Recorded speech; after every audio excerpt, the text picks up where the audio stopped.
कि अपने माँ बाप के खर्चा बढ़ाना नहीं चाहती थी। मैं पढ़ाई नहीं की थी मैंने। कोई कभी कभी आते हैं वैसे ये करेंगे वो करेंगे, गौशाला बनाएंगे, घर बनाएंगे, पानी लाएंगे, वह इसका कभी कुछ नहीं हुआ। साथियों नमस्कार। साथियों मैं आज आपको एक हकीकत से रूबरू करवाने जा रहा हूँ और उस हकीकत को देखकर आपके आंखों में भी आंसू आ जाएंगे। आखिर सरकार की जो योजनाएं हैं वो योजनाएं जाती कहाँ हैं? जो हमारे जनप्रतिनिधि होते हैं आखिर वो विकास का दम भरते हैं और इस समय चुनाव चल रहे हैं। चुनाव के दौरान वो फिर वोट मांगने जनता के बीच जाते हैं, लेकिन जब उनकी उपलब्धियों की बात करें, जो सरकार की योजनाएं कल्याणकारी योजनाएं हैं, आखिर वो जो लोग इसके पात्र व्यक्ति हैं उनको क्यों नहीं मिल पाती है।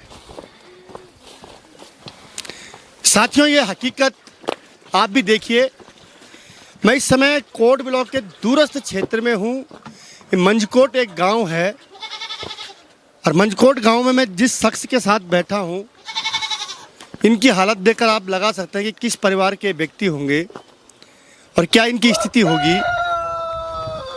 और सबसे पहले आप देख सकते हैं कि मैं जिस मकान में घुस रहा हूं, जिस मकान में देख रहा हूं, आप देखिए इस मकान की स्थिति देखिए कि जिस घर में एक परिवार रहता है और इस घर की नींवें तक हिली हुई है, दीवारें छटकी हुई है एक दूसरे से, और ये स्थिति है कि कभी भी एक हल्का सा भूकंप का झटका आ जाए या तेज बारिश आ जाए ये मकान कभी भी गिर सकता है और उसमें जो जिंदगियां रह रही हैं उनके साथ क्या होगा ये आप समझ सकते हैं।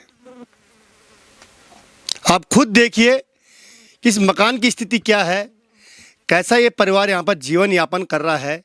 आखिर वो प्रधानमंत्री आवास किसके लिए है, वो आवासीय योजनाएं हैं वो किसके लिए हैं, और क्यों ये जनप्रतिनिधि इन ऐसे लोगों तक उन योजनाओं को नहीं पहुंचा पाते हैं। क्या शासन प्रशासन तक इनकी खबर दी जाती है कि नहीं दी जाती है, कि केवल इनकी याद चुनाव में वोट के लिए लोगों को आती है।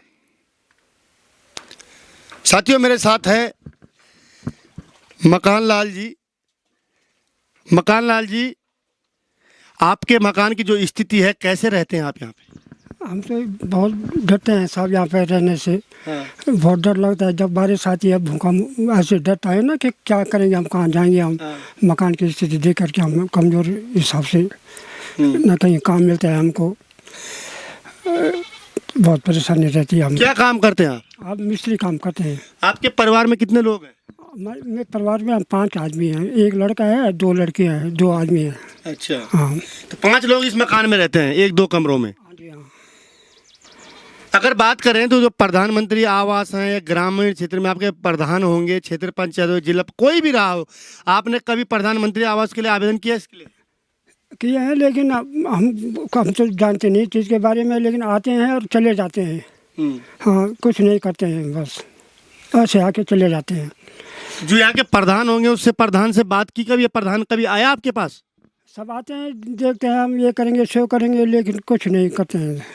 सब ऐसे ही ग्राम सभा प्रधान जो था ना, हाँ। उसने पहली बार कहा था हमको वोट दोगे तुम तो हम तुम्हारा मकान बनाएंगे। हाँ। लेकिन उसने हमारा ऐसा कुछ नहीं किया, अपने लिए सब कुछ किया उसने। हाँ। हमारे तरफ देखा भी नहीं उसने।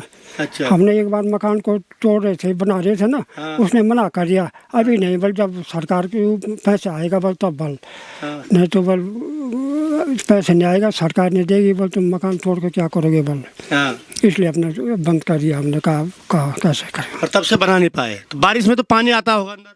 हाँ चादर है ना, तो कभी उड़ जाती है तो हम फिर तो रख देते हैं, ऐसे पन्नी पुन्नी लगा देते हैं। कभी पानी गिरता है नीचे अंदर से तो हम पन्नी लगा देते हैं ना ऊपर से। हाँ। ताकि पानी न गिरे नीचे। बार बार परेशान हो जाते हैं हम। देखा साथियों हालात किस प्रकार के हैं। और वास्तव में जिस जगह एक गांव है, मैं जब पहुंचा हूं यहाँ पे तो लगभग 50 से 60 किलोमीटर दूर मुख्यालय से गांव पड़ता है। और एक गरीब व्यक्ति जिसके पास ना जाने का साधन है ना आने का साधन है, वो कैसे यहाँ से निकल पाएगा। लेकिन शर्म आनी चाहिए हमारे जनप्रतिनिधियों को कि जो इस प्रकार जो सरकार की योजनाएं हैं और ऐसे पात्र व्यक्तियों तक वो योजनाएं नहीं पहुंचती हैं, आखिर जाति का है?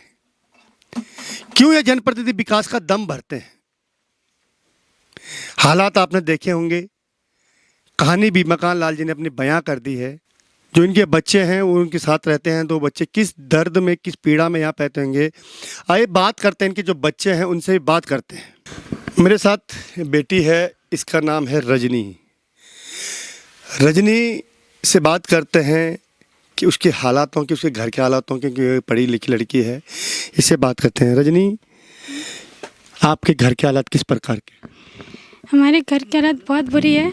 हमको तो कभी कभी डर लगता है कि कहीं आज जिए ना आज कल मरेंगे। अभी मरने का डर भी लगता है घर में कभी कभी। अब क्या करें, अब रहना पड़ता है। अब काम भी कहीं कहीं मिलता नहीं, अब लोग भी नहीं रह गए गाँव में। और अब मेरे पापा मिस्त्री हैं, अब उनको कभी कभी काम नहीं मिलता है और उनकी हालत भी वैसी है। वो काम ढूंढते हैं वो कि हम बच्चों का पेट पालेंगे और तब अब घर बनाएंगे। अब वो भी तो डर के मैं आपके पास जो गांव के प्रधान होंगे, जो यहाँ पे रहे होंगे, कभी उन्होंने जो अटल आवास की योजनाएं हैं, जो प्रधानमंत्री आवास की योजनाएं हैं, उनके लिए कभी आपसे बात की? आप लोगों के पास आया कोई? कोई कभी कभी आते हैं, वैसे ये करेंगे वो करेंगे, गौशाला बनाएंगे, घर बनाएंगे, पानी लाएंगे, भाई इसका कभी कुछ नहीं हुआ। आप क्या पानी भी नहीं है यहाँ पे घर पे? घर में पानी भी नहीं है, नल लगा रखे बस, सब पानी एक बूंद नहीं है वहाँ पे, पानी आता ही नहीं है। आप कौन सी क्लास में पढ़ती हैं? मैं 10 तक पढ़ी हूँ। 10 में पढ़ी है, क्यों छोड़ दिया? तबीयत ठीक नहीं थी और अब मेरे पापा मेरी तबीयत, मेरा खर्चा उठाते और दिल्ली में मैंने इलाज करने गई 1 साल और उसके वजह से तब थोड़ी तबीयत ठीक थी और कभी कभी दवाई नहीं थी तो मैं घर आ गई। तब अब तबीयत थोड़ा ठीक है। अब घर की हालत की वजह से अब अभी तो चुनाव चल रहे हैं, आपके पास लोग आ रहे होंगे, आप अपनी समस्या रखते हैं उनके पास? नहीं, कोई तो वही आए रखे थे और तो कोई नहीं आया अभी। कोई नहीं आया यहाँ पे? जो पहले लोग यहाँ से जीते, कौन कौन जीत के गए, कौन प्रधान थे आपके, क्या उन्होंने क्या बोला था आपको? उन्होंने तो बोला था हमारे गांव के दादा है, बहुत सारे आके उन्होंने वाला घर बनाए, पक्का घर बनाएंगे, पानी की समस्या को ठीक करेंगे, पानी लाएंगे और गाय बकरों के लिए गौशाला बनाएंगे। तो कुछ नहीं हुआ ना, कुछ नहीं लाए वो। आप आगे पढ़ना चाहती थी? पढ़ना तो चाहती थी, तबीयत थोड़ी ठीक नहीं थी, तो मैं कि अपने माँ बाप के खर्चा बढ़ाना नहीं चाहती थी, मैं पढ़ाई नहीं की थी मैंने। साथियों, इस बेटी की बातों से आप समझ सकते हैं कि किस पीड़ा में ये परिवार रहता है। और उस बेटी की सोच देखो कि मेरे घर के हालात ठीक नहीं है तो मैं पढ़ नहीं सकती या मेरा इलाज नहीं हो सकता ढंग से, तो उसने इलाज भी छोड़ दिया, पढ़ाई भी छोड़ दी। और शर्म आनी चाहिए इस क्षेत्र के ऐसे कुछ जनप्रतिनिधियों को जो ऐसे परिवार के हालातों को देखकर भी अनदेखा करते हैं। मनरेगा के तहत लोगों की गौशालाएँ बनती हैं, ये खुद मिस्त्री हैं, अगर इनको स्वीकृत किया जाता शायद ये बनती। इनके लिए आवास आता तो धीरे धीरे शायद इस आवास को भी बना देते, क्योंकि ये खुद लोग काम करने वाले लोग थे, लेकिन वो भी नहीं बन पाए। मैं इस खबर के माध्यम से पौड़ी जिलाधिकारी, मुख्य विकास अधिकारी, जिला विकास अधिकारी से निवेदन करता हूं कि आप अपने स्तर से इस गांव का भ्रमण करवाएं और इस परिवार की रिपोर्ट लें। इस परिवार को जो सहायता देनी चाहिए वो मिलनी चाहिए। जैसे सरकार की जो आवास की योजना है वो इस परिवार को मिलनी चाहिए। इस परिवार को जल जीवन मिशन के तहत पानी मिलना चाहिए, लेकिन अभी तक इन योजनाओं से कोसों दूर है। हालात ऐसे हैं कि कभी भी इस परिवार के साथ कोई घटना घट सकती है, और जब घटना घट जाएगी तब इनको मुआवजे की बात की जाएगी, तब यहाँ पे प्रशासनिक अमला आएगा, तो वो किस काम का। साथियों, हिमालय प्लस की कोशिश हमेशा रहती है कि जो ऐसे दूर दराज के क्षेत्र हैं और ऐसे लोग जिनको सरकार की योजनाओं से जो लोग वंचित हैं, उनको हम शासन और प्रशासन सरकार के सामने लेकर के आते हैं ताकि सरकार की और प्रशासन की आंखें खुल सके। साथियों, आपसे निवेदन है, मेरी आंखों में भी इस बेटी की बातों को सुनकर आंसू आ गए हैं। साथियों, आपसे निवेदन है, इस खबर को इतना शेयर करें, यही आपकी संवेदना होगी, यही आपकी मदद होगी, ताकि इस परिवार को सरकार की तरफ से सहायता मिल सके। जो पीड़ा इसकी दिल में है, इस बेटी के दिल में है, जो पीड़ा इसकी आंखों में दिख रही है, वो अगर हमारी आंखों में भी दिखे, इन अधिकारियों की आंखों में दिखे, जो यहाँ के जनप्रतिनिधि हैं, इनको महसूस हो कि वास्तव में हमने आज तक सरकार की इन योजनाओं से इनको वंचित रखा है, तो क्यों, और इसके दोषी हक कौन है। आप कुछ बोलना चाहोगे सरकार से, पौड़ी जिलाधिकारी से, जो सरकार है हमारी, उससे कुछ बोलना चाहोगे, कुछ अपील करना चाहोगे अपनी तरफ से?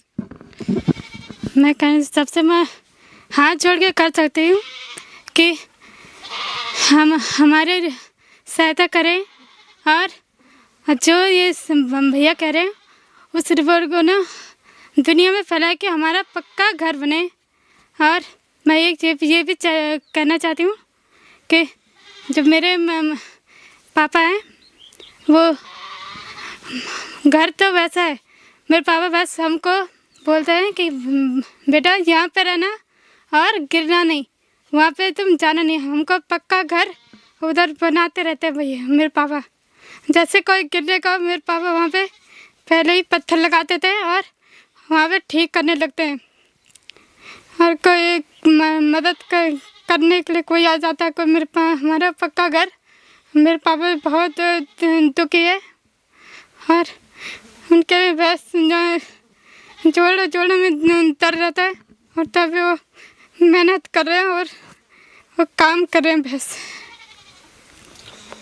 साथियों, बेटी की अपील है, और मैं जिलाधिकारी पौड़ी से भी इस संबंध में बात करूंगा, और जो वहाँ के मुख्य विकास अधिकारी हैं उनसे भी बात करूंगा।